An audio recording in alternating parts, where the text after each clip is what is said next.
കേരളം നിയമസഭാ തെരഞ്ഞെടുപ്പ് ചൂട് സ്വയം ഏറ്റെടുത്തു കഴിഞ്ഞു. തദ്ദേശ കരുത്തിലെ ആത്മവിശ്വാസത്തിലാണ് UDF. 100 സീറ്റ് ഉറപ്പിക്കുമെന്ന് UDF പ്രഖ്യാപിക്കുമ്പോൾ 140-ൽ 110 പിടിക്കുമെന്ന് LDF. തിരുവനന്തപുരത്ത് ചേർന്ന പ്രത്യേക മന്ത്രിസഭാ യോഗത്തിലാണ് 110 നിയമസഭാ മണ്ഡലങ്ങൾ കേന്ദ്രീകരിച്ചുള്ള ആക്ഷൻ പ്ലാനിന് രൂപം നൽകിയത്. മുഖ്യമന്ത്രി തന്നെയാണ് പദ്ധതിയുടെ വിശദാംശങ്ങൾ മന്ത്രിമാർക്ക് മുന്നിൽ അവതരിപ്പിച്ചത്. അടുത്ത 50 ദിവസത്തിനുള്ളിൽ സർക്കാരിന്റെ വികസന നേട്ടങ്ങൾ താഴെത്തട്ടുള്ള ജനങ്ങളിലേക്ക് എത്തിക്കുക എന്നതാണ് പദ്ധതിയുടെ പ്രധാന ലക്ഷ്യം. ഓരോ മണ്ഡലത്തിലെയും ഏകോപന ചുമതല വിവിധ മന്ത്രിമാർക്കായി മുഖ്യമന്ത്രി തന്നെ വീതിച്ചു നൽകി.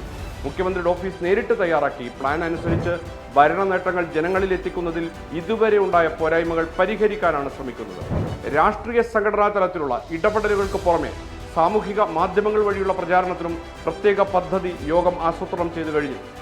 ഭരണവിരുദ്ധ വികാരം മറികടക്കാനും സർക്കാരിന്റെ പ്രതിച്ഛായ വർദ്ധിപ്പിക്കാനുള്ള ശക്തമായ നീക്കമായാണ് ഈ കർമ്മ പദ്ധതിയെ കാണുന്നത്.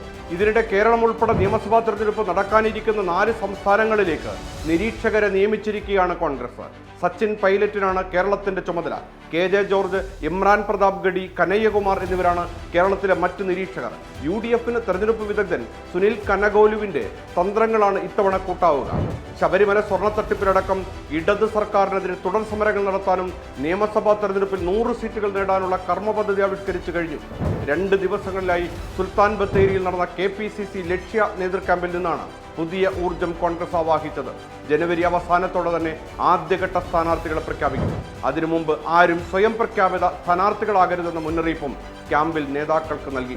കേരളം കണ്ട വലിയ പൊളിറ്റിക്കൽ പ്ലാറ്റ്ഫോമായി UDF മാറുമെന്ന് പ്രതിപക്ഷ നേതാവ് VD സതീശൻ.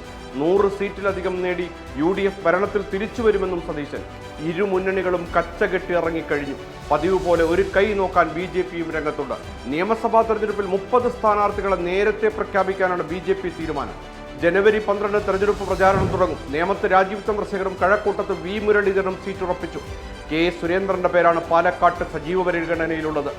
ശോഭാ സുരേന്ദ്രന്റെ പേര് കായംകുളത്താണ് പരിഗണിക്കുന്നത്. അമിത്ഷാ ജനുവരി 11 കേരളത്തിലെത്തും. ഇതോടെ തെരഞ്ഞെടുപ്പ് പ്രചാരണം തുടങ്ങാനാണ് BJP തീരുമാനം.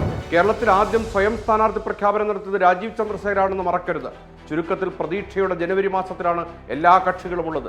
പതിവ് പോലെ പച്ചവർഗീയത പറഞ്ഞ് വോട്ട് സ്വന്തമാക്കാൻ കഴിയുമോ എന്ന ചിന്ത തുടക്കത്തിലെ ചില നേതാക്കൾ പ്രകടിപ്പിച്ചു കഴിഞ്ഞു. ഇനിയെല്ലാം മറ നീക്കി പുറത്തു വരുന്ന കാലമാണ് വരാനിരിക്കുന്നത്. ഈ കൊച്ചു കേരളം എന്തെല്ലാം അനുഭവിക്കണം.